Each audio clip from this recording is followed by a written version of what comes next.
Hey guys, welcome to pi chemistry. आज हम करेंगे क्वांटम मैकेनिक्स का वेरिएशनल प्रिंसिपल। ठीक है, तो वेरिएशनल प्रिंसिपल कब एप्लीकेबल होता है? जब डेविएशन जो हमारे पास आइडियल में जो डेविएशन है अगर वो लार्ज हो जाए तो हम वेरिएशनल प्रिंसिपल का यूज करते हैं। लेकिन हमने कल जो पढ़ा था, जब वेरिएशनल में डेविएशन कम हो, स्मॉल हो, तो हम यूज करते हैं परटर्बेशन मेथड का। ठीक है, तो ये बहुत इंपॉर्टेंट है वेरिएशनल प्रिंसिपल।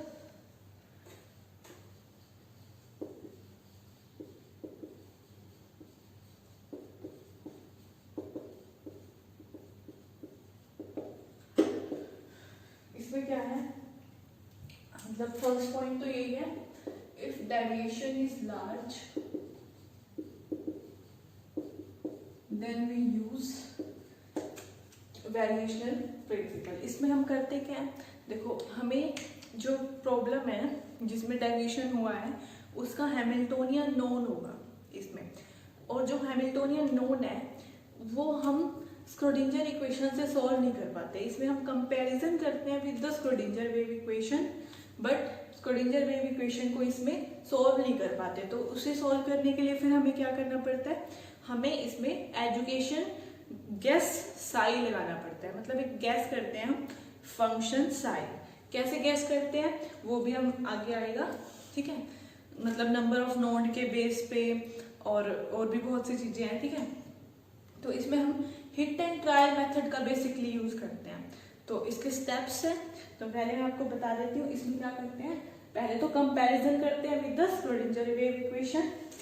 तो सेकंड पॉइंट है कंपैरिजन विद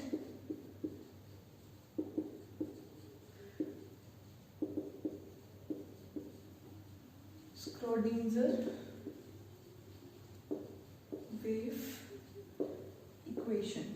ठीक है, थर्ड क्या है, ये अल्टरनेट जो हम अभी मेथड पढ़ेंगे वो स्क्रोडिंजर वेव इक्वेशन को सोल्व करने का ही है, लेकिन वो डायरेक्टली सोल्व नहीं होता, तो हमें एजुकेशन गैस लगाना पड़ता है, हिट एंड ट्रायल मेथड का यूज करना पड़ता है। तो इसका मतलब ये जो मेथड हम पढ़ रहे हैं वो अल्टरनेटिव है टू द स्क्रोडिंजर इक्वेशन। ठीक है, अल्टरनेटिव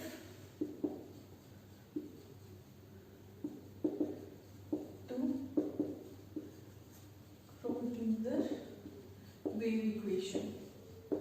ठीक है, इसमें क्या करना पड़ता है, हमें हैमिल्टोनियन नोन होगा उस प्रॉब्लम का, लेकिन स्क्रोडिंजर वेव इक्वेशन को सॉल्व नहीं कर पाएगी। Then we use hit and trial method. We can't solve the Schrodinger equation for non Hamiltonian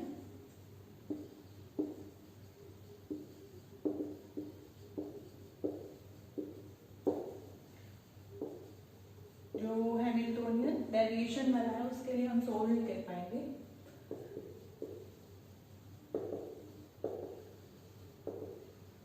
so we use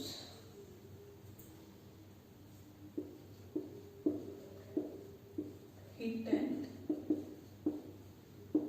trial methods. ठीक है, हमें एक गैस लगाना होगा, एजुकेशन गैस, मतलब जो हम पहले पढ़ चुके हैं कि नंबर ऑफ नोड के बेसिस पे। ठीक है,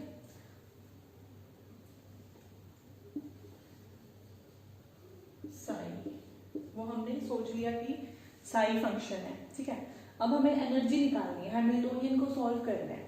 तो हम एक्सपेक्टेशन वैल्यूज कैसे निकालते हैं, एक्सपेक्टेशन वैल्यू जैसे हमें इस साई के बेस, इस साई को कंसीडर करते हुए एनर्जी निकालनी है।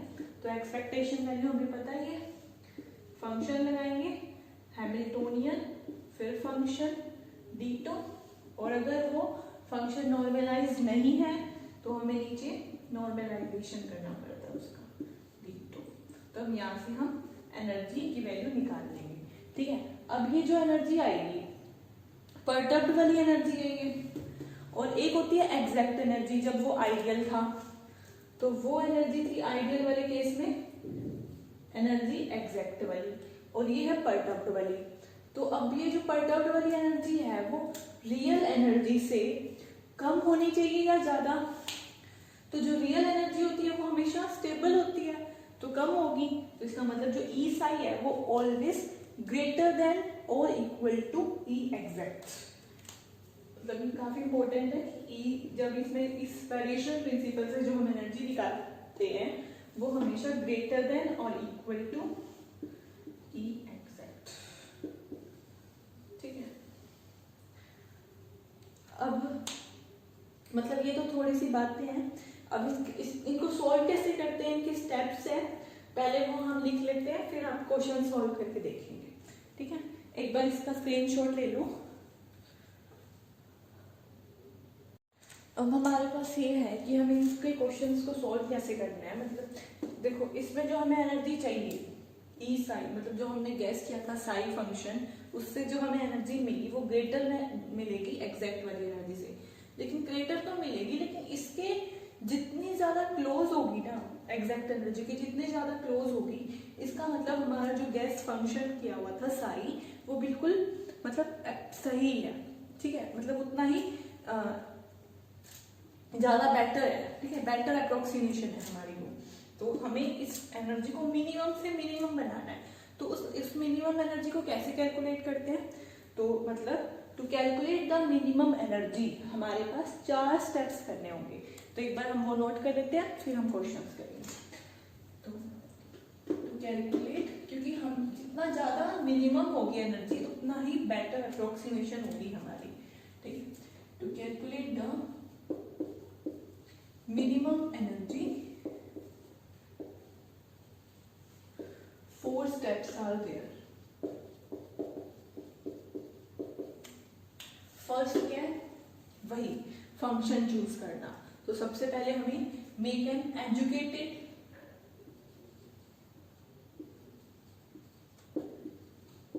गैस साई। अब ये एजुकेटेड गैस साई का मतलब क्या है कि जो हम पहले पढ़ चुके हैं, मतलब हमें वो जो साई चूज करना है on the basis of physical interpretation. मतलब देखो, हमें ये साई चूज करना है, तो हम उसे कैसे चूज करेंगे, by hit and try method. ठीक है, बाय हिट एंड, तो choose psi by taking all the physical interpretation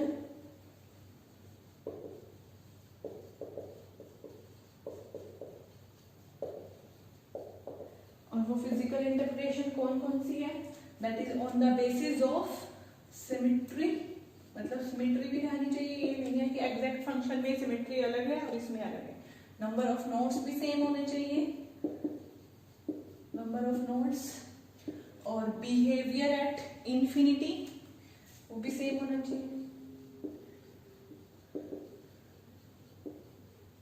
एक बार ये नोट कर लो, हम क्वेश्चंस करेंगे तो ये आराम से स्टेप्स समझ आ जाएंगे उस टाइम पे।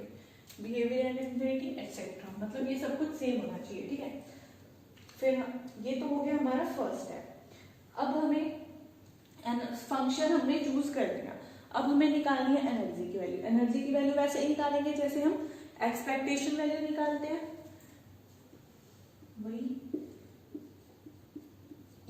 साई हम ये लिख रहे हैं कि हमने जो फंक्शन चूज किया उस बेसिस पे जो हम एनर्जी निकालेंगे वो होगी साई एच। एक्सपेक्टेशन वैल्यू वाला ये रिजल्ट लिख रहे हैं। अगर फंक्शन नॉर्मलाइज नहीं है तो भी चलेगा, क्योंकि नीचे ये नॉर्मलाइजेशन हो ही गया। ठीक है, साई साई डिटो। अब हमें इस एनर्जी को मिनिमम करना है, लेकिन जो हमने एजुकेशन गैस साई किया है ना, उसमें वेरिएशनल पैरामीटर्स आएंगे। वेरिएशनल पैरामीटर्स जैसे अल्फा, बीटा, और ये क्यों आएंगे, ताकि हम एनर्जी को मिनिमम बना सके।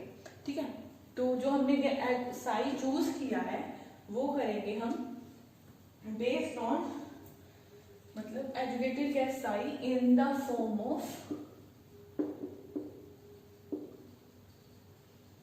Variational parameters. मतलब उस साई के अंदर कुछ पैरामीटर्स भी आने चाहिए, वेरिएशनल पैरामीटर्स, और हम उनको क्या मान लेते हैं, जैसे अल्फा, बीटा एक्सेट्रा। और ये हमने इसलिए लिया है ताकि हम एनर्जी को मिनिमम बना सकें। ठीक है, तो वेरिएशनल पैरामीटर उसके अंदर डेफिनेटली इंक्लूड होने चाहिए।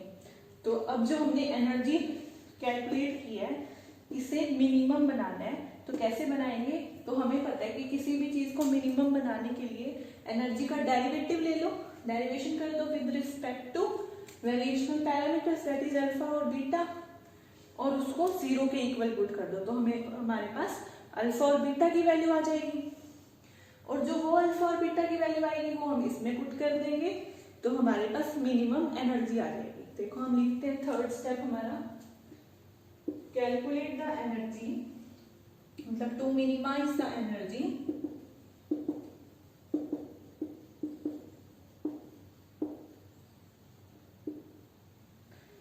differentiate the energy with respect to variational parameters.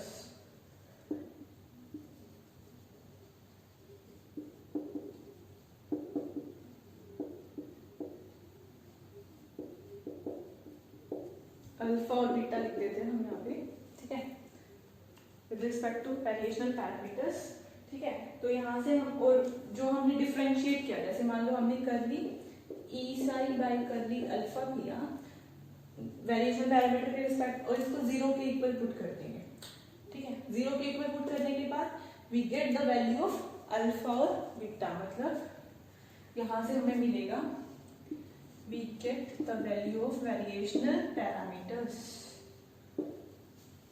Alpha और बीटा, यहाँ से हमें अल्फा और बीटा मिल गया। अब हमें क्या करना है, फोर्थ स्टेप में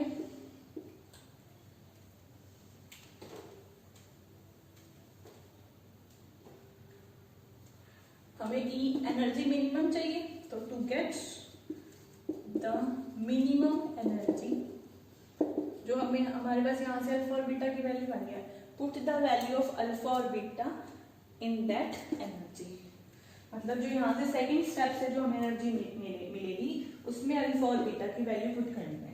तो to get the minimum energy put the value of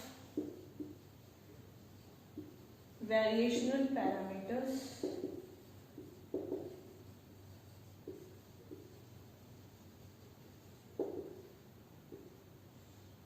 in energy that obtained in step 2।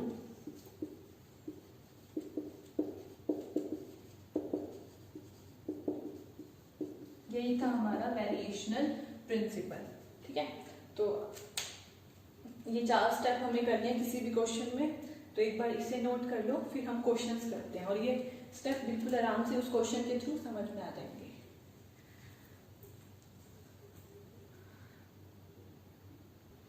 फिर नेक्स्ट अब हमारे पास ये क्वेश्चन है, इस क्वेश्चन से पहले हम एक नोट देख लेते हैं कि जो हमने एनर्जी कैलकुलेट की है फोर्थ स्टेप में, मिनिमम जो एनर्जी हमारे पास आई, अभी हम देखेंगे कैसे आएगी।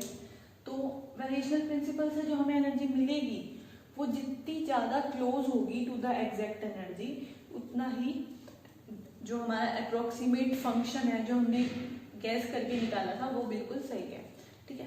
तो नोट क्या है हमारे पास, closer the value of energy to exact energy, closer the value of energy exact energy, better is the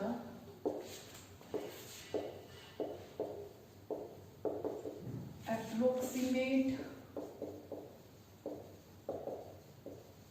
function, उतना ही हमारा फंक्शन जो है वो बेटर होगा, ठीक है। अब हम क्वेश्चन करते हैं, देखो अ ट्रायल वेव फंक्शन, हमें जो फंक्शन है वो गिवन है ट्रायल वाला, ठीक है, परटर्ब्ड वाला। If the energy calculated by this function is E, इससे जो एनर्जी मिली E, then which of the following is correct? तो जो ये एनर्जी E वाली है वो इनसे कैसे होगी, ग्रेटर, किससे ग्रेटर होगी, तो ये ऑप्शन है हमारे पास। तो देखो हमारे पास फंक्शन गिवन है psi is equals to beta x square minus 1 e की power minus beta x square. इसमें हम क्या करते हैं, सबसे पहले तो हमें ये पता लगाना है कि ये फंक्शन कौन सी एसएचओ के लिए, कौन सी स्टेट के लिए है, मतलब n की वैल्यू 0 के लिए है, n की वैल्यू 1 के लिए, n की वैल्यू 2 के लिए। मतलब हमें स्टेट पता करनी है, और स्टेट कैसे पता करेंगे? On the basis of number of nodes, ठीक है, क्योंकि एग्जैक्ट फंक्शन में और इस फंक्शन में नोड तो इक्वल ही होंगे, ठीक है। तो on the basis of function of node, number of node. अब इसमें देखो नोड कैसे निकालेंगे? एसएचओ में लिमिट जो होती है वो -इन्फिनिटी टू +इन्फिनिटी होती है, तो मतलब ये दोनों तो बाउंड्री है, यहाँ पे तो नोड होगी नहीं, ठीक है। तो हम नोड पे क्या होता है, फंक्शन की वैल्यू 0 हो जाती है, और ये 0 कब होगा, फंक्शन 0 कब होगा? जब या तो ये 0 हो जाएगा, ये 0 हो जाएगी, तो मतलब beta x square minus 1 equal to 0 और e की power minus beta x square equal to 0। अब ये 0 कहाँ कहाँ हो सकता है? ये टर्म या तो x की वैल्यू +इन्फिनिटी हो या -इन्फिनिटी हो, लेकिन 0 तो वो क्या लिखेंगे, ये तो बाउंड्री है, ये नोड नहीं है, तो इससे हमें नोड नहीं पता चली। यहाँ से पता करते हैं, तो beta x square equal to 1, x square equal to 1 by beta x equal to +-1 by beta. तो हमारे पास 2 नोड आई, इस फंक्शन की 2 नोड आई, और हमें पता है एसएचओ में नंबर ऑफ नोड कितने होते हैं, ये हम पहले कर चुके हैं, number of node in SHO equal to n, ठीक है। तो यहाँ पे 2 नोड आई, तो इसका मतलब यहाँ पे n की वैल्यू कितनी है, 2, ठीक है। अगर हम इसकी n की वैल्यू 2 है और एग्जैक्ट एनर्जी निकालें, तो एग्जैक्ट एनर्जी कितनी निकलेगी? एग्जैक्ट एनर्जी का हमारे पास एसएचओ में फॉर्मूला होता है n + ½ h cut omega, n की वैल्यू पुट करेंगे 2 + 1/2 यानी कि 5/2 h कट ओमेगा। तो हमारे पास ये तो एग्जैक्ट वाली आई, तो और इसको की एनर्जी थी E, तो हम क्या कहेंगे, E इज ग्रेटर देन और equal to 2.5 h cut omega. यहाँ पे इक्वल टू का साइन नहीं है तो भी चलेगा, नहीं तो वैसे इक्वल टू आता है इसमें, ठीक है। तो हमारे पास सेकंड ऑप्शन राइट है, ये प्रीवियस ईयर में आया हुआ क्वेश्चन है, ठीक है। एक बार इसको देख लो, फिर हम नेक्स्ट क्वेश्चन करते हैं।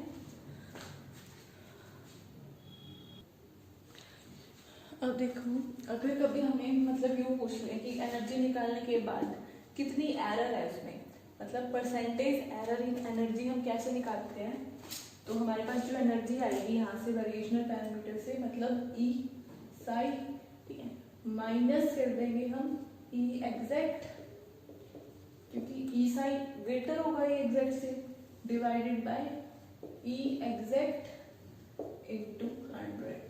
परसेंटेज में हम ऐसे निकालते हैं, तो इससे direct percentage error in energy आ जाएगी, ठीक है। अब हमारा नेक्स्ट क्वेश्चन है, a trial wave function in SHO, ये दे रखा है wave function was used and energy value was obtained as, और जो यहाँ से हमें इसकी एनर्जी जो आएगी वो हमें गिवन है E psi, the minimum value of energy बतानी है हमें बाय वेरिएशनल पैरामीटर, मतलब इसी एनर्जी को हमें मिनिमम वैल्यू पे लेके जाना है।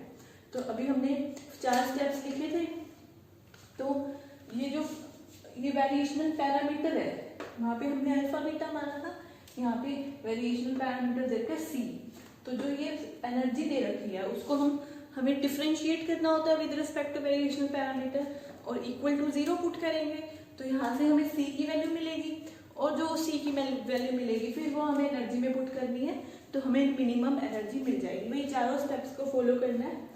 तो हमारे पास जो एनर्जी दे रखी है h cut square c by 2m plus m omega square by 8c, इसे हमें करना है e साई, मतलब करली बाई करली c विद इक्वल टू 0 करना है, तो डिफरेंशिएट करेंगे पहले इसको, तो डिफरेंशिएट करेंगे, ये तो h cut omega h cut square by 2m करली c बाई करली c प्लस इसको करेंगे तो m omega square 8 by constant है, 1 बाई c का करेंगे तो -1 बाई c स्क्वायर, ठीक है, ये तो कैंसिल, और इक्वल टू पुट कर देंगे 0 के, यही होगा। तो बस c की वैल्यू निकाल लेते हैं, h cut square by 2m equal to m omega square 8c square, तो c स्क्वायर आएगा 2 M square omega square by 8 H cut square. C कितनी वैल्यू आएगी, M omega by 2 H cut. ये हमारे पास आया वेरिएशनल पैरामीटर। अब हमें इसकी वैल्यू पुट करनी है इन द एनर्जी। तो हमारे पास ई मिनिमम कितनी हो जाएगी, H cut square by 2m तो है ही, सी की जगह पुट कर देंगे ये वाली वैल्यू, मतलब M omega by 2 H cut plus M omega square by 8 C. C की जगह पुट करना है M omega by 2 H cut. बस इसको सॉल्व कर लेंगे। एच कट ओमेगा बाय 4, ठीक है, प्लस एम से M H cut omega by 4। तो ये हमारे पास हो जाएगा एच कट ओमेगा बाय, ठीक है। तो यही हमारा मिनिमम एनर्जी आंसर है। तो ए ऑप्शन हमारा ठीक है, ठीक है। इस टाइप से करने हैं इसके क्वेश्चंस।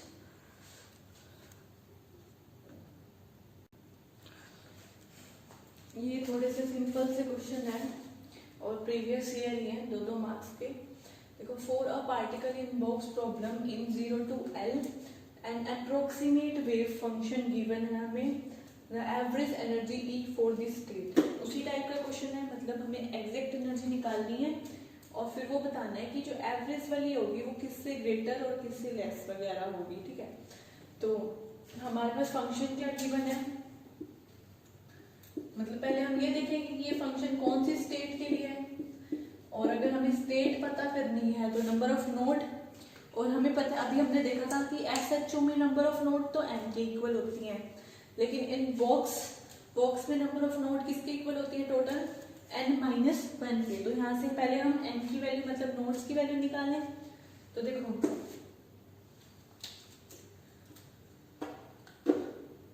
जीरो टू L वाला बॉक्स है, अब ये नोड्स निकालने के लिए फंक्शन को 0 होना चाहिए। तो फंक्शन 0 कब हो सकते हैं, या तो x की वैल्यू 0 हो, लेकिन बॉक्स की जो लेंथ है वो 0 to L है, तो 0 तो बाउंड्री है, तो ये तो होगा नहीं नोड।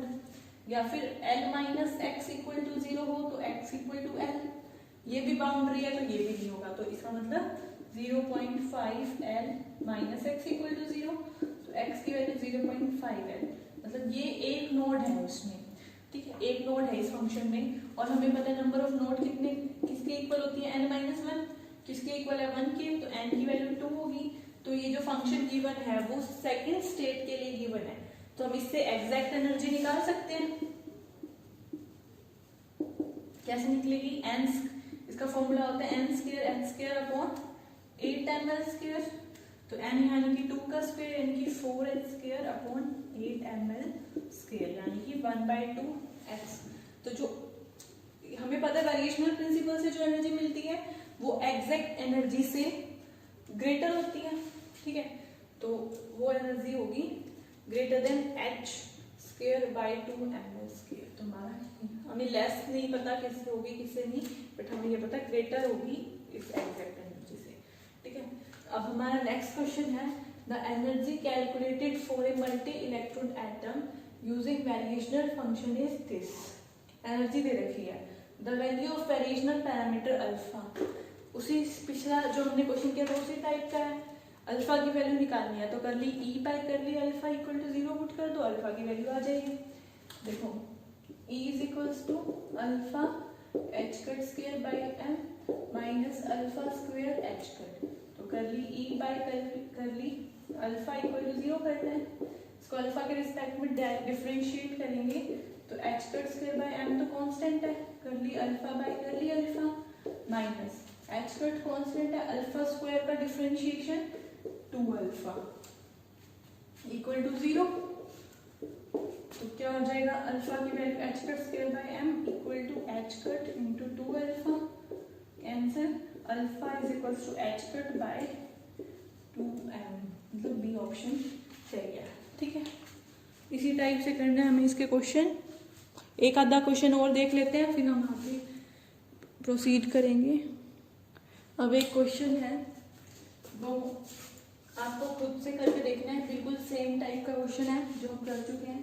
देखो हम इस क्वेश्चन में हमें ट्रायल वेव फंक्शन दे रखा है साई ई की पावर माइनस अल्फा आर, और जो एनर्जी आएगी इस ट्रायल वेव फंक्शन से वो भी गिवन है, ठीक है। अब हमें इसमें कैलकुलेट करना है variational parameter alpha and minimum energy, ठीक है। इसी मेथड से करना है, और जो आंसर आएगा वो आप कमेंट बॉक्स में लिख देना, ठीक है। तो मुझे भी पता चल जाएगा कि आप लोग क्वेश्चंस कर रहे हो, तो आगे मैं और भी ज़्यादा क्वेश्चंस करवाऊंगी, ठीक है। नहीं तो फिर हम थ्योरी पे, वैसे क्वेश्चंस तो मेरे को करवाने ही है, बट पता चल जाएगा कि कितने लोग कर रहे हैं, तो आप इसे कमेंट बॉक्स में इसका आंसर लिख देना, ठीक है। अब हम आगे करते हैं। अब हमारे पास है वेरिएशनल प्रिंसिपल का ही आगे पार्ट, मतलब a special method of variational principle, that is linear variational principle. इसमें क्या करना होता है कि इसमें हमें कॉम्बिनेशन ऑफ वेरियस फंक्शन लेना होता है, ठीक है। मतलब ये भी यूज होता है, मतलब this is a special type of variational method, ठीक है, and use to solve the quantum mechanical problem, ठीक है। अब इसमें करना क्या है, हमें इसमें जो फंक्शन हमें लेना है वो लीनियर कॉम्बिनेशन की फॉर्म में लेना है। हमने लीनियर कॉम्बिनेशन वाला जो पार्ट है वो प्रीवियस लेक्चर में, मतलब one of the previous lecture में हमने किया हुआ है, तो आप वो देख सकते हो कि कैसे उसमें नॉर्मलाइज्ड निकालते हैं लीनियर कॉम्बिनेशन में, ठीक है। तो अब हमें यहाँ पे करना है, और ये है बेसिस ऑफ, जैसे हम MOT पढ़ेंगे आगे, VBT पढ़ेंगे, हकल मॉलिक्यूलर ऑर्बिटल पढ़ेंगे, तो उसका बेस है ये लीनियर वेरिएशनल प्रिंसिपल, उसमें इसी का यूज होगा, ठीक है। तो इसे ध्यान से समझना, और बहुत इंपॉर्टेंट भी है, ठीक है। तो इसमें क्या करना है हमें, take a linear combination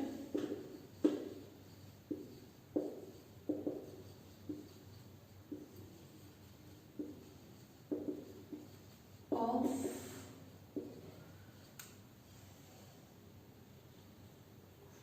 variational function, जो हमने वेरिएशनल फंक्शन गैस किए थे उनका लीनियर कॉम्बिनेशन लेना है, और कैसे लेना है, इन द टर्म्स ऑफ वही वेरिएशनल कांस्टेंट अल्फा बीटा, ठीक है। मतलब combination of an independent wave functions लेके चल रहे हैं इसमें, जैसे Sai is equals to C1 और phi1, और जो ये है ये एटॉमिक ऑर्बिटल्स है, first atomic orbital, second atomic orbital, C1 उसका कंट्रीब्यूशन या वेरिएशनल पैरामीटर है, C2 phi2 plus C3 phi3 and so on, ठीक है। मतलब हमें इसमें लीनियर कॉम्बिनेशन ले लिया फंक्शन का, ठीक है। या फिर हम इसको लिख सकते हैं summation I1 to n Ci phi I,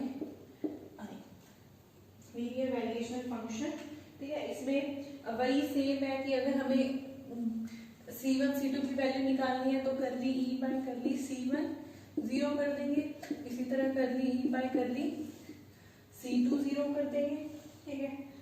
तो अब इसकी जो एप्लीकेशन है, मतलब इसका यूज कहाँ पे होगा, वही है एप्लीकेशन इसकी है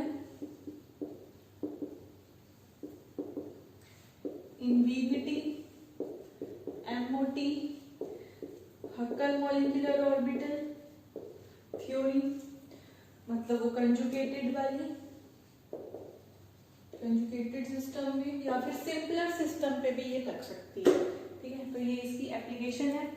जैसे अगर हम मान लेते हैं कि अगर हम सिंपल सिस्टम का फंक्शन लेके चलते हैं, if you take the function psi1, और ये हम ट्रायल वेव फंक्शन ही है, क्योंकि एजुकेशन गैस वाला ट्रायल वेव फंक्शन हमने psi1 लिया, हमने मान लिया C1x L माइनस एक्स, एक हमने psi2 लिया, वही ट्रायल है ये भी, और इसमें हमने psi2 लिया C1x L minus x plus C2x square L minus x का होल स्क्वायर।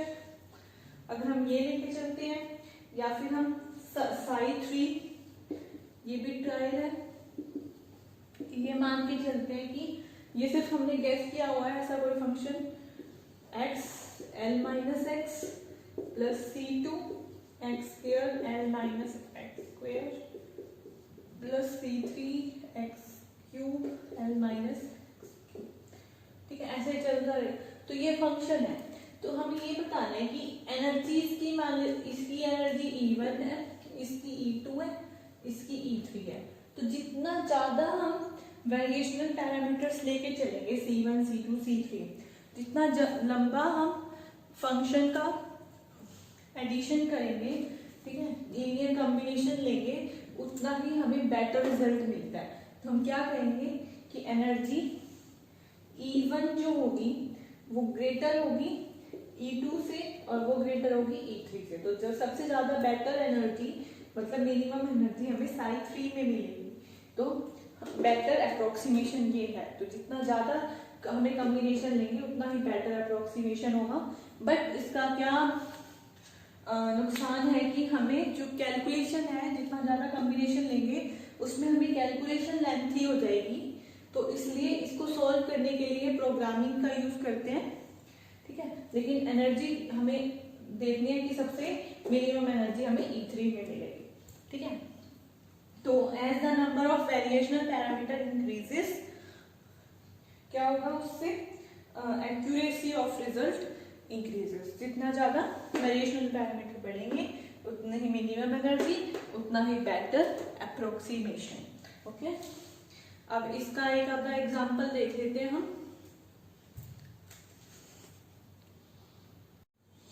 अब हमारे पास क्वेश्चन है लीनियर वेरिएशन प्रिंसिपल का ही। A particle in 1D box है, बिल्कुल सिंपल सिंपल एक लाइन के क्वेश्चन है। क्वेश्चन ही बड़ा है, आंसर बिल्कुल छोटा सा है। और ये क्वेश्चन 2014 में आया हुआ है और ये वाला जो क्वेश्चन है वो 2016 में आया हुआ है। और बाकी के जो क्वेश्चंस हैं मतलब क्वांटम के प्रीवियस ईयर वाले, वो हम क्वांटम कंप्लीट होने के बाद सारे बाकी के कर देंगे, ठीक है। तब तक आप ट्राई कर सकते हो। अब ये क्वेश्चन है हमारे पास, a particle in 1D box has the ground state energy, ये गिवन है। The expectation value of the above Hamiltonian psi x equal to, ये हैमिल्टोनियन फंक्शन दे रखा है, यील्ड्स एंड एनर्जी E1, और जो इसकी एनर्जी है वो E1 है, using a linear combination of 2 even functions. फिर सेकेंड फंक्शन क्या है, इन दोनों का लीनियर कॉम्बिनेशन है और इससे जो एनर्जी मिलेगी वो E2 है। तो हमें बताना है द रिलेशनशिप बिटवीन E0 तो वो एग्जैक्ट एनर्जी है और E1 और E2 ट्रायल वेव फंक्शन वाली एनर्जी है, इनके बीच में रिलेशन बताना है। तो अभी हमने पढ़ा था कि जो एग्जैक्ट एनर्जी होती है वो हमेशा लेस होती है ट्रायल वाली से, ठीक है। तो E0 तो सबसे कम मिलेगी, तो वो कौन से ऑप्शन में है, इन दोनों ऑप्शन में है, ठीक है। इक्वल भी हो सकते हैं वैसे तो, लेकिन देखो ट्रायल वेव फंक्शन है तो अभी हमने पढ़ा था कि जितना ज्यादा हम लीनियर कॉम्बिनेशन बनाएंगे, मतलब जितनी ज्यादा वेरिएबल्स लेंगे उसमें उतना ही एग्जैक्ट एनर्जी, एग्जैक्ट रिजल्ट आएगा, मतलब उतनी ही बेटर अप्रोक्सीमेशन है। तो ये तो सिर्फ एक का दे रखा है फंक्शन, इसमें लीनियर कॉम्बिनेशन बना दिया तो मतलब इसकी एनर्जी और भी कम होगी। तो मतलब E2 ये क्लोज होगा एग्जैक्ट एनर्जी के और ये E1, ठीक है। तो हमारा ऑप्शन है सी ऑप्शन, ठीक है, छोटा सा ही था। अब ये क्वेश्चन क्या है, choosing some Hamiltonian H and an orthonormal basis, a linear variation is carried out to get approximate energy EJ. With two basis function one obtains, मतलब अगर लीनियर वेरिएशन लेके चले तो हमें ये मिला कि E1 of 2 is less than E2 of 2।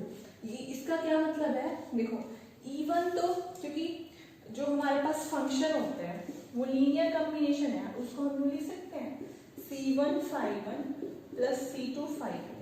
इसका मतलब क्या है, ये एटॉमिक ऑर्बिटल्स हैं, मतलब फर्स्ट एटॉमिक ऑर्बिटल का combination plus second atomic orbital का कॉम्बिनेशन, और इसको हम psi1 मान लें, ऐसे ही psi2 होगा, ठीक है। तो अब जो ये 2 दे रखा है, ये तो दे रखा है फॉर द फंक्शन, मतलब ये सेकंड फंक्शन के लिए है और उसके फर्स्ट एटॉमिक ऑर्बिटल के लिए सेकंड फंक्शन, इस 2 का मतलब है सेकंड फंक्शन और इस 1 का मतलब है उसका फर्स्ट एटॉमिक ऑर्बिटल। और इस 2 का मतलब सेकेंड फंक्शन, उसका सेकेंड एटॉमिक ऑर्बिटल। ठीक है, ऐसे 3 बेसिस फंक्शन के बेस पे ये बनाया हुआ कि E1 लेस देन E2 और E3 are from the relation which holds from the following. तो मतलब अभी तो हमें सिर्फ सेकेंड वाले फंक्शन का रिलेशन पता है और थर्ड वाले का बीच का पता है, बट अब हमें सेकेंड और थर्ड वाले के बीच का बताना है। तो अब हमें पता ही है क्योंकि ये 3 से मिलके बना और वो 2 से मिलके बना, तो 3 वाले की एनर्जी कम होगी, तो कम तो है, लेकिन 3 वाले की एनर्जी इसमें भी कम है, इसमें भी कम है। वैसे तो डायरेक्ट ही पता चल रहा है कि इसमें कम है लेकिन इसमें ज्यादा होगी, इसमें कम है इसमें ही कम है, तो डायरेक्ट यही ऑप्शन होगा। लेकिन एक बात फिर भी है कि ऑप्शन तो यही सही है, ठीक है। लेकिन जो हम कंपैरिजन है ना, हमेशा फर्स्ट एटॉमिक ऑर्बिटल का फर्स्ट वाले से ही कर सकते हैं। मतलब हम यूं तो कह सकते हैं कि E13 is less than E12, लेकिन हम ये नहीं कह सकते कि E13 is less than E22। मतलब फर्स्ट वाले का कंपैरिजन फर्स्ट वाले से, सेकंड वाले का सेकंड वाले से और थर्ड वाले का थर्ड। वो तो हमें ऑप्शन में डायरेक्ट उन्होंने दिया नहीं है, लेकिन वो ऐसे भी तो दे सकते थे कि यहाँ पे E12 मतलब E2 लिख देते, तो ये ऑप्शन सही नहीं था, ठीक है। तो मतलब E12 हम यूँ कहेंगे कि E12 is greater then E13 और E22 is greater then E23। सिर्फ मतलब ये वाले जो नंबर है ना, ये सेम होनी चाहिए, अदरवाइज हमारा ये ऑप्शन भी गलत होता। हम E3 वाले को कंपैरिजन नहीं कर सकते, ठीक है। इसमें यही बात समझने की थी। अब हम नेक्स्ट देखते हैं। इसमें नेक्स्ट ये है कि जो लीनियर वेरिएशन अगर हम फंक्शन बनाते हैं जैसे C1 ϕ1 प्लस C2 ϕ2, इसका सॉल्यूशन कैसे आता है? तो इसका सॉल्यूशन आता है in the form of determinant. तो हम देखते हैं,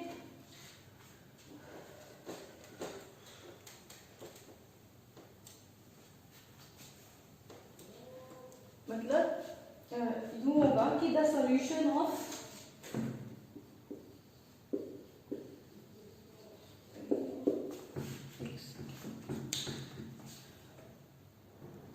तो इसका यूं आता है कि जो लीनियर वेरिएशन का फंक्शन है उसका सॉल्यूशन हमें किस फॉर्म में मिलेगा? In the form of determinant. The solution of this linear variation principle leads to secular determinant।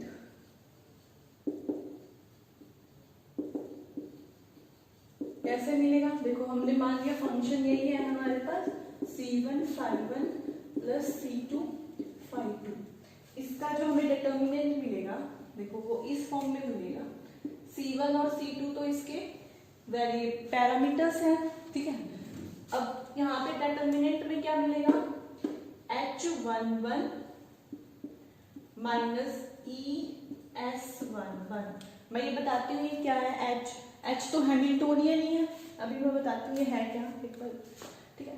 देखो इसमें ना यू स्टार्ट, इसका मतलब क्या होता है कि ये फर्स्ट एटॉमिक ऑर्बिटल के लिए है, फर्स्ट वाला फर्स्ट के लिए ही, इसलिए हमने 1 लिखा, ठीक है। अब हमें फर्स्ट वाला फर्स्ट पे ले लिया, अब हमें लेना है फर्स्ट वाला सेकंड पे। मतलब यूं चलेगा ये, पहले 11 फिर 12 फिर नीचे जाके 21 फिर 22, जैसे अगर हमें और लंबा बनाना है तो 31 32 33, मतलब ऐसे चलता है। तो H11 माइनस ES11, यहाँ आएगा H12 माइनस ES12, ठीक है। मतलब फर्स्ट वाला सेकंड पे हमें इफेक्ट देखना है। फिर है, अब ये फर्स्ट वाले की बात तो कंप्लीट होगी, अब सेकंड वाला फर्स्ट पे फिर सेकंड वाला सेकंड पे, मतलब 21। मतलब देखो इधर वाले नंबर फर्स्ट लाइन में सेम रहेंगे, ये 1 और 1 ये चेंज हो गया अफेक्ट। इसमें भी फर्स्ट लाइन में इधर वाले नंबर सेम रहेंगे 2 2 2, और ये वाले चेंज होंगे 21 और 22। ये तो यूं ही हो जाएगा 11 फिर 21 फिर 31 41, ठीक है, यूं चलते जाएंगे। तो H21 माइनस ES21 ये सॉल्यूशन है इस फंक्शन का। H22 minus ES22, H2 Hamiltonian है, ठीक है। अब ये होता क्या है, H11 क्या है, H12 क्या है, तो देखो H11 को हम यूं लिख सकते हैं, इंटीग्रेशन, ठीक है, H11 इंटीग्रेशन फंक्शन ऑफ 1, कि ये फर्स्ट पे इफेक्ट है, बीच में Hamiltonian function of first D2, ये है H11 और इसको बोलते हैं कूलम्ब इंटीग्रल।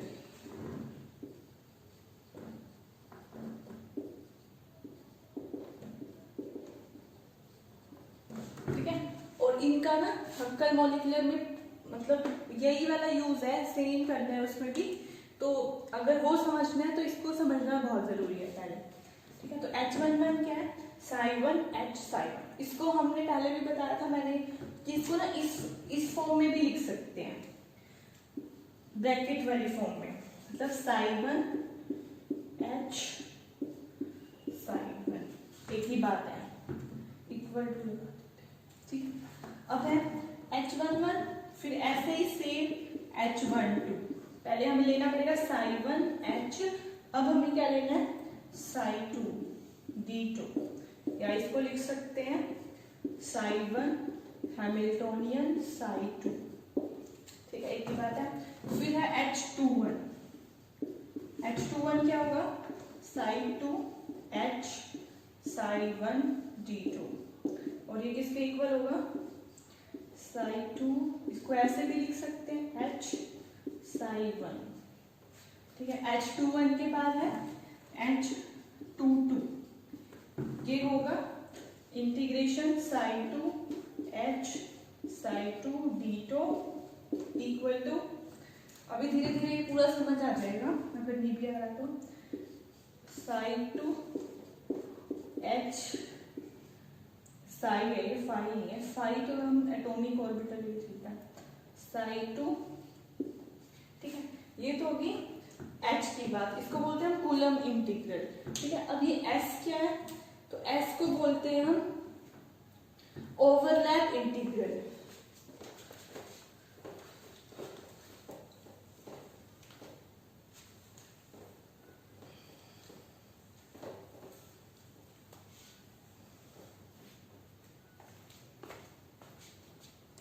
तो हमारे पास S11 मतलब ये प्रोबेबिलिटी को शो करता है, देखो कैसे करते हैं प्रोबेबिलिटी, Psi1, उसमें तो हमने हमें एक्सपेक्टेशन वाले मतलब H लिखा था बीच में, Psi1 Psi दोनों वाले हैं, तो Psi1 Psi1 D2, या इसको हम क्या लिख सकते हैं, S फॉर्म में भी लिख सकते हैं, Psi1 Psi1 इस फॉर्म में भी, ठीक है। ऐसे ही S12 इसको बोलते हैं ओवरलैप इंटीग्रल, S12 तो Psi1 Psi2 D2, या इसको लिख सकते हैं Psi1 Psi2, ठीक है।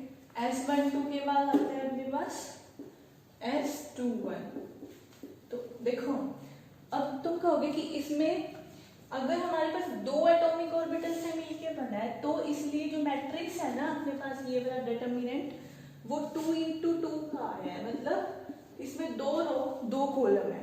अगर हम तीसरा और पैरामीटर ले लें, C3 भी ले लेते, तो जो ये मैट्रिक्स आता वो 3x3 का आता, ऐसे ही 4 तक ले लो तो 4x4 तक आता, फिर 3x3 में आता तो यहाँ पे हम 11 12 13 21 22 23, और फिर 31 32 33 3x3 का बनता, ठीक है।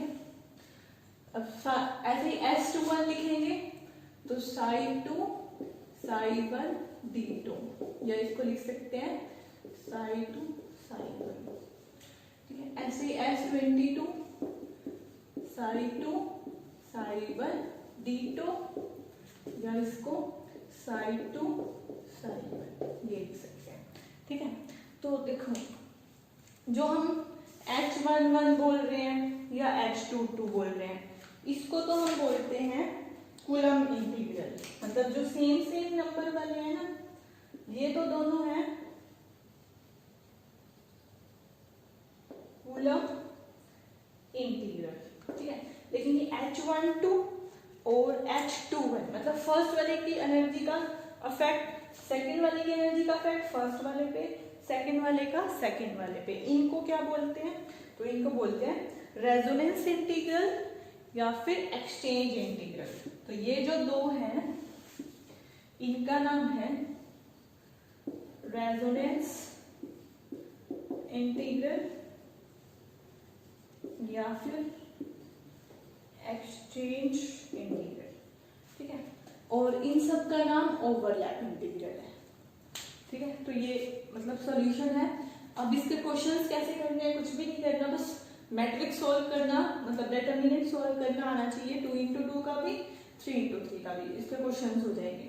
तो अब हम इसका एक बार ये नोट कर लो, हम इसके क्वेश्चन देखते हैं।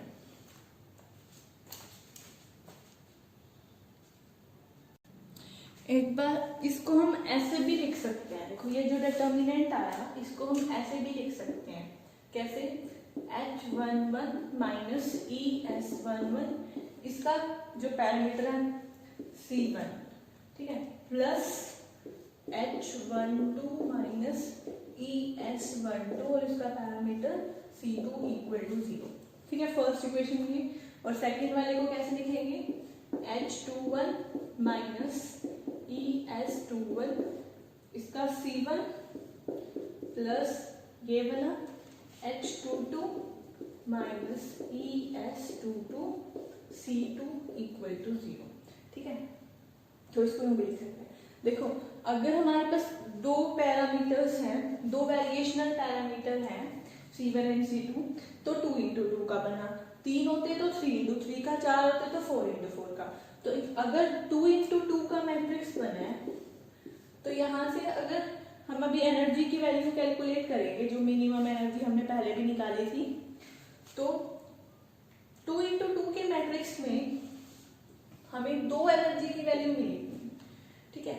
और हमें 2 एनर्जी के साथ साथ उनमें 2 C1 की वैल्यू मिलेगी और 2 ही C2 की वैल्यू मिलेगी। तो जो फर्स्ट C1 होगा, 2 C1 होंगे, फर्स्ट C1 होगा for the bonding atomic orbital, molecular orbital, ठीक है। C1 फर्स्ट वाला बॉन्डिंग के लिए, सेकेंड वाला एंटी बॉन्डिंग के लिए। ऐसे 2 C2 मिलेंगे, एक बॉन्डिंग के लिए और एक एंटी बॉन्डिंग के लिए। ये आके और पता चल जाएगा इसके बारे में हटकल में, ठीक है। एक बार क्वेश्चन देख लेते हैं। देखो अब जैसे एक बार हम फंक्शन जो डिटरमिनेंट है वो 3 into 3 का बना के देखते हैं। जैसे अगर हमें फंक्शन दे रखा है 3 पैरामीटर्स वाला, psi equals to C1 5 plus C2 5 plus C3 5 ठीक है। तो अगर 3 पैरामीटर्स हैं C1 C2 C3, तो हमें मैट्रिक्स 3 into 3 का बनाना है। वही सेम मेथड है, पहले तो H11 माइनस ES11 यूं चलेगा, 11 12 13, मतलब H12 minus ES12 H13 minus ES13, ठीक है। फिर नीचे 21 फिर 31 यूं चलता रहेगा, माइनस ES21 22 फिर 23 minus ES22 minus ES23 31 minus ES31 32 minus ES32 33 minus ES33। तो 3 into 3 का मैट्रिक्स यू बनेगा। ऐसे हम 4 into 4 का भी बना सकते हैं, ठीक है। और जो ये डिटरमिनेंट का जो हमें सॉल्यूशन है वो हमें क्या देगा, हम इस पे एनर्जी निकाल रहे हैं, ठीक है। तो इसमें जो हमें मतलब solution of this determinant gives us energy. और अगर 3 into 3 का मैट्रिक्स है तो 3 एनर्जी मिलेगी, 2 into 2 का मैट्रिक्स है तो 2 एनर्जी की वैल्यू मिलेगी। लेकिन इसमें और जो सारी की सारी एनर्जी होंगी वो ट्रू एनर्जी से बड़ी होंगी क्योंकि उसमें परटर्बेशन है, ठीक है। लेकिन हमें वही वाली चूज करनी है जो मिनिमम होगी, ठीक है। तो the solution of this determinant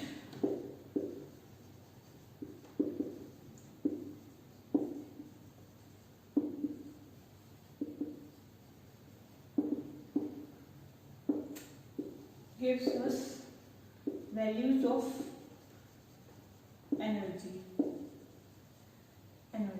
and each state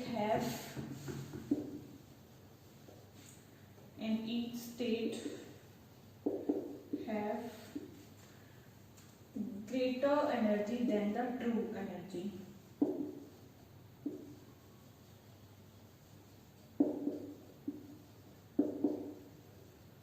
क्योंकि ट्रू वाली एग्जैक्ट वाली सबसे कम होती है, ठीक है। And we choose minimum value of energy bye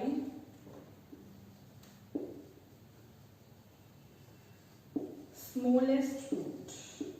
वो भी 3 वैल्यूज आएंगी, इसमें से सबसे छोटा वाला चूज करके हमें मिल जाएगी मिनिमम वैल्यू ऑफ एनर्जी, ठीक है। अब हमारे पास क्वेश्चन है, देखो, assume for a real system a real function is a linear combination of 2 orthonormal set of wave function. Orthonormal पता है, मैं पहले बता चुकी हूँ कि जो मतलब 1D वाला बॉक्स है उसके वेव फंक्शंस आपस में ऑर्थोनॉर्मल होते हैं, वो सारा हम पढ़ लिया। Where the energy integrals are, इसमें वैल्यू दे रखी है h11, h12, h21, 22. Evaluate the approximate value of energy by secular determinant.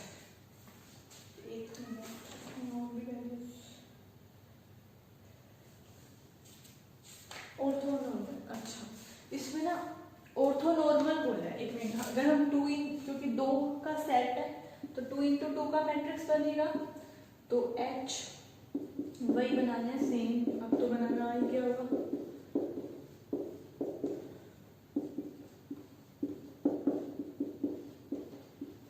H23 minus ES2, 21, 11 के बाद 21, फिर 22, ये है हमारे पास। देखो, अब H11 की वैल्यू उन्होंने दे रखी है -15 माइनस ई, S11 की क्या है, तो देखो S क्या होते हैं, जो SIJ होता है, II हो या फिर IJ हो, मतलब सेम नंबर हो या डिफरेंट हो, इन दोनों को क्या बोलते हैं, ओवरलैप इंटीग्रल।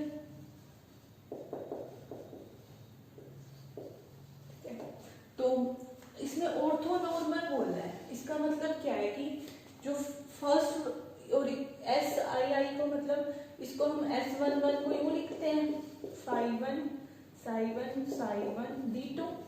अगर ये ऑर्थोनॉर्मल है तो इसका मतलब ये प्रोबेबिलिटी, मतलब इसमें ऑर्थोनॉर्मल में इसकी वैल्यू कितनी होती है 1, और S12 की कितनी होगी, मतलब ये ऑर्थोगोनल है, ये नॉर्मल है, नॉर्मलाइज्ड है, मतलब 1 है। ये ऑर्थोगोनल होते हैं तो इसकी वैल्यू 0, ये ऑर्थोगोनलिटी वाले में आ जाएगा, ठीक है। तो मतलब जो डिफरेंट वाले हैं उनकी वैल्यू 0 होने वाली है, इनकी 0 और इनकी 1। और हक्कल में हम पढ़ेंगे कि हक्कल ने तो ये पहले से ही अप्रोक्सीमेशन लेके चला है कि उसमें II तो हमेशा 1 लेते हैं, मतलब सेम वाला 1 और डिफरेंट वाला 0, वो उसकी पुअर अप्रोक्सीमेशन है। ये हमेशा ट्रू, ये सही नहीं है, वो हम हक्कल में पढ़ लेंगे, ठीक है। अभी यहाँ पे इन्होंने ऑर्थोनॉर्मल बोला है तो हमें समझ आ गया। अब यहाँ पे S11 की वैल्यू 1 है, H12 की गिवन कितनी है -1, माइनस ES12 0 है, H21 की भी -1, -21 की 0, H22 की -4, माइनस E और इसकी 1। तो हमारे पास डिटर्मिनेंट -15 -E और ये -1 -1 -4 -E। इसको सॉल्व करेंगे तो 2 एनर्जी की वैल्यू मिलेगी। तो -15 कैसे सॉल्व करते हैं, इन दोनों की मल्टीप्लाई, -E को मल्टीप्लाई करना है -4 -E से, फिर नेगेटिव साइन, फिर इन दोनों की मल्टीप्लाई, मतलब -1 को -1 से करेंगे 1 ही हो जाएगा। इसको सॉल्व कर लेंगे, यहाँ से हमें 2 एनर्जी की वैल्यू मिलेगी, लेकिन हमें जो सबसे मिनिमम वाली होगी वही हमारा आंसर होगा। ये तो सॉल्व कर लोगे, ठीक है। इसमें हम क्वेश्चन, ये तो क्वेश्चन इतना ही है, वैसे हम इसमें क्वेश्चन आगे भी बना सकते हैं कि जो हमारे पास 2 एनर्जी की वैल्यू मिलेगी, मान लेते हैं E1 और E2, इनके जो इसका जो आंसर है वो आप कमेंट बॉक्स में लिख देना, ठीक है। अब हमें दो एनर्जी की value milli E1 and E2। अब हम इस क्वेश्चन को आगे भी कर सकते हैं कि हमें इससे वेव फंक्शन निकालने हैं। और तो वेव फंक्शन कैसे निकालेंगे, देखो इस क्वेश्चन को आगे बढ़ा लेते हैं। क्या है क्वेश्चन हमारे पास कि after the calculation of energy calculate the value of, मतलब after the calculation of energies calculate the function C1 and C2 भी लिख सकते हो, मतलब हमें एक psi1 बताना है psi2 बताना है। ठीक है, देखो कैसे करेंगे। हमारे पास हमें पता है psi1 क्या होगा, C1 phi1 plus C2 phi2, और ऐसे ही psi2 भी होगा, इसमें भी C1 phi1 plus C2 phi2, मतलब ये थोड़े अलग होंगे, इसके भी ये अलग होंगे, C1 डैश C2 डैश ले लेते हैं। ठीक है, ये अलग होंगे, C1 अलग होगा, C1 डैश अलग होगा। अब कैसे करना है, तो हमारे पास दो एनर्जी की वैल्यू आएंगी, तो इनको मान लेते हैं फर्स्ट इक्वेशन सेकंड इक्वेशन। जो फर्स्ट एनर्जी की वैल्यू आई, मान लो E1 4i 5i जो भी आई, ठीक है, उसको हमें क्या करना है, इस जो हमने डिटर्मिनेंट बनाया है इसको हम यूं लिख सकते हैं,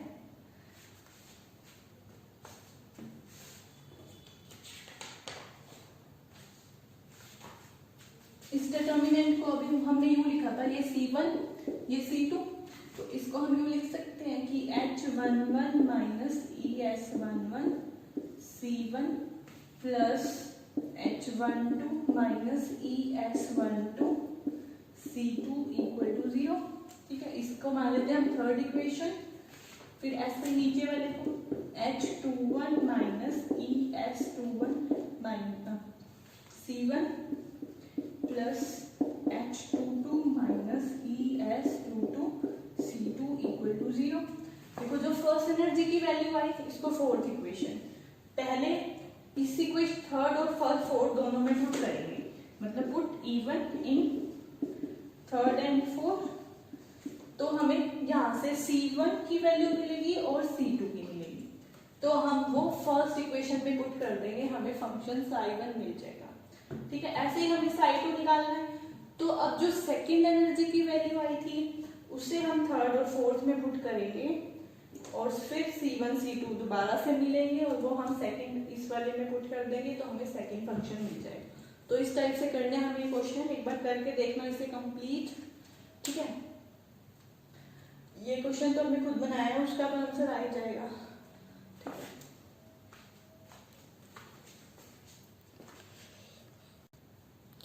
अब हमारे पास ये क्वेश्चन है, a trial function used in variation method for the hydrogen atom had the form, ये फंक्शन दे रखे ट्रायल वेव फंक्शन, तो from a variational procedure we obtain, तो हमें ये देखना है कि इनमें से कौन सी वैल्यू अलाउड है, क्या C1 और C2 की वैल्यू 0 हो सकती है या ये हो सकती है। ठीक है, तो देखो हमें फंक्शन, और हमें ये भी पता है कि जो ट्रायल वेव फंक्शन होता है ये इसमें नोड्स सिमेट्री वगैरह सेम होती है ना।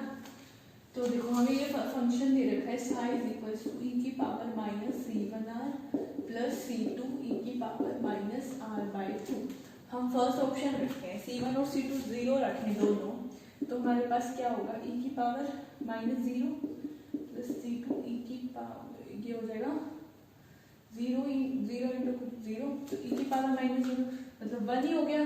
ठीक है, तो जो फंक्शन है उसमें कुछ ना कुछ तो वेरिएबल होना चाहिए, तो कांस्टेंट वैल्यू आ गई, तो इसका मतलब ये तो अलाउड है ही नहीं, फंक्शन तो कांस्टेंट हो ही नहीं सकता, तो इसका मतलब ये तो होगा नहीं। सेकंड में चलते हैं, C1 की वैल्यू 1 रखें माइनस r, C2 की वैल्यू 0 रखें, ये हो गया। ठीक है, तो मतलब हमारे पास फंक्शन क्या आ गया, e की पावर माइनस r, ये हो सकता है, एक बार आके चेक कर लेते हैं।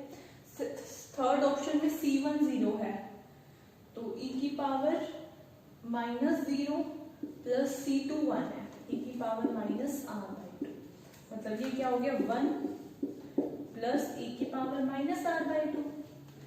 ये हो सकता है क्या अलाउड, देखो नहीं हो सकता, क्योंकि हमने पढ़ा था कि इनमें नंबर ऑफ नोड सेम होने चाहिए, मतलब सेम कॉम्बिनेशन से मिलता है।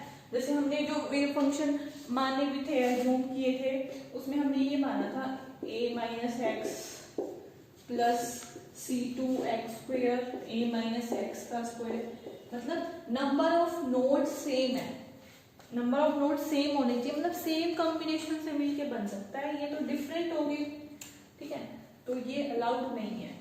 एक बार हो सकता है आपको इसमें डाउट हो, क्योंकि मेरे को भी कई बार पहले बहुत मुश्किल से समझ आया है, मतलब थोड़ा अच्छे से सोचना कि सेम कॉम्बिनेशन से मिलके बनना चाहिए, बट ये कांस्टेंट है और इसमें कुछ ना कुछ वेरिएबल है, तो ये अलाउड नहीं है, ठीक है।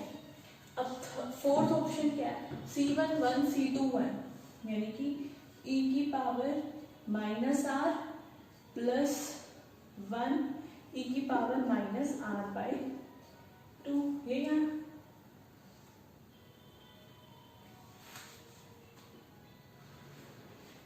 ये है। देखो ये उससे मिलता जुलता है, अगर हम हाइड्रोजन एटम देखें उसका रेडियल पार्ट में e की पावर माइनस, तो इस वाले में फोर्थ ऑप्शन में e की power minus r plus e की पावर माइनस आर बाई 2। अब देखो जो हाइड्रोजन एटम था उसमें e की power minus z r, radial part में क्या होता था, e की power minus z r by n a naught, ठीक है।